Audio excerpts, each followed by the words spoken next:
I am talking, I was talking, I will be talking.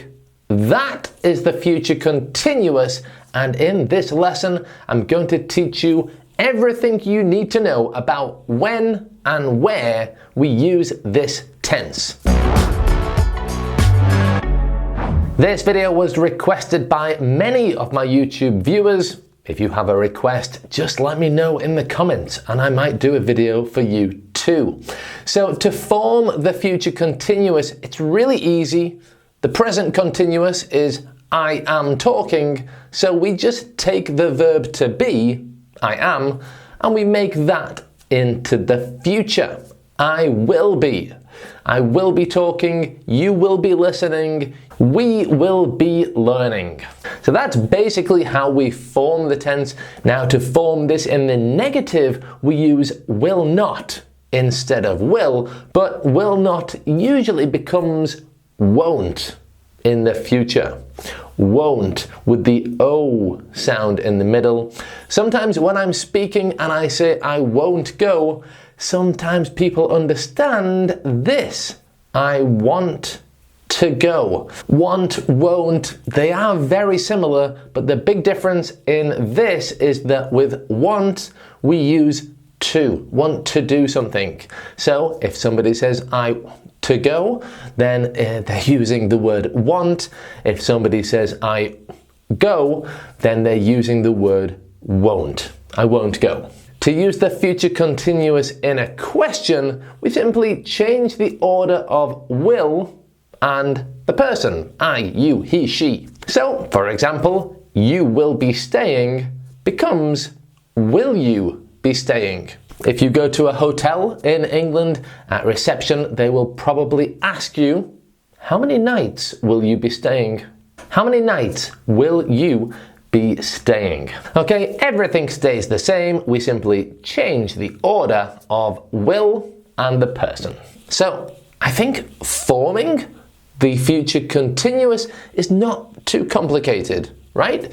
But perhaps the most complicated part of it is knowing when we use this tense. So I'm going to now tell you all the situations where we use the future continuous tense in English. There are 5 ways we use the future continuous, and just look at how we use the present continuous, like I am talking. We use this tense for things that are happening right now. I am talking, I am standing, I am teaching, you are listening, you are learning. These are all things that are happening right now. If your favorite food is pizza and you eat it every Saturday, you say, I eat pizza. I eat pizza every Saturday. However, if you are in the process of eating it now, when you are talking, you use the present continuous. Okay? I am eating pizza. So we're describing an action that happens at a specific moment, which in the present continuous is now. So in the future continuous, the thing that really changes is the moment. It's not now, because we're talking about the future. So instead of using this tense to explain what is happening now, we use the future continuous to say what is happening at a specific moment in the future. For example, at 9 o'clock tonight, I will be watching the game. At 9 o'clock, I will be watching the game. So it's a specific moment in the future, and I'm describing what will be happening. Another example that people might say in their office in the summer is, this time next week, I will be sitting on the beach. This time next week. So if you're in the office and you say this on Monday morning, it means that Monday morning next week, specific time in the future, what will be happening? I will be sitting on the beach. That is the most common use of the future continuous tense. The next 4 ways I'm going to teach you are a little bit more advanced and I want you to speak advanced English. So let's learn these more advanced ways too. The next one is when we are predicting or guessing something about a future event. So imagine it's late, I'm driving to visit my parents, the children are in the back. I call my mum and say, don't be too excited because the children will be sleeping when we arrive. The children will be sleeping when we arrive. They're not sleeping now, but it's a prediction. I'm guessing that it's late, I'm driving, they're tired. I think that when we arrive, they will be sleeping. Another example, maybe you're talking to me about your future holiday plans. You're going to spend a few days in Madrid, then you're going to visit Africa, then you're going to spend a few days with friends in New York, and then you're coming back home.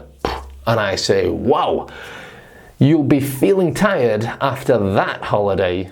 You'll be feeling tired after that holiday. I'm making a prediction and I'm guessing what the situation will be regarding a future event. Okay, remember earlier when I used the example in a hotel and the person at reception says, how many nights will you be staying? This is a perfect example of the next way we use the future continuous. We use it when we are politely asking for information about the future. It's formal, I don't know if it's formal or informal, it's polite, and it's always nice to be polite. So the receptionist could say, how many nights are you staying? But if he wants to be polite, he would say, how many nights will you be staying? It's a small difference which can help you sound more polite when you're asking for information in English. If you arrange to go on a day trip with a friend, you could say, will you be driving? It's just a much more polite and indirect way of saying, are you driving? Or who's driving? In British English, we love grammatical structures like this that can help us sound more polite. The next way we use the future continuous in English is when we are describing a continuous action that we expect to happen in the future. So next year I will be working at a new company. Okay, it's a continuous action. I am working at this company that we expect to happen in the future. Next year, I will be working at a different company. Next year, I will be living in a different city. Next year, hopefully, we will be living a more normal life after the pandemic. Okay, I am working, I am living, all continuous actions that we think and expect to happen in the future.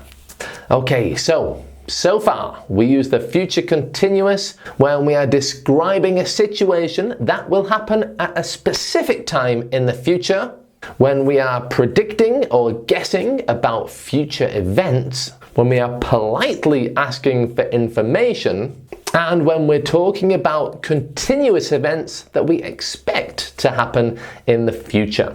Now, the final way we use the future continuous is when we use it with the word still. And the word still goes after the word will. Will still, will still. So instead of he will be living, we say he will still be living. And we use this when we are talking about a continuous action that is happening now that we expect to continue happening a long time into the future. Okay, for example, he's 30 and he lives with his parents. Wow, he'll still be living with his parents when he's 50.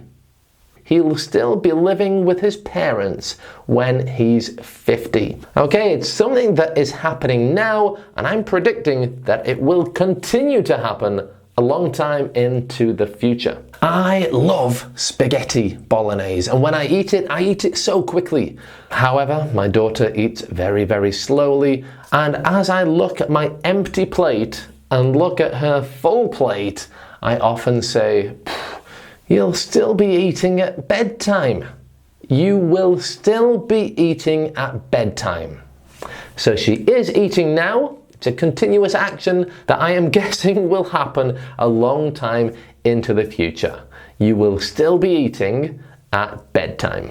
If you want to use and understand this tense correctly, you should really familiarize yourself with the contractions that I have been using in this lesson.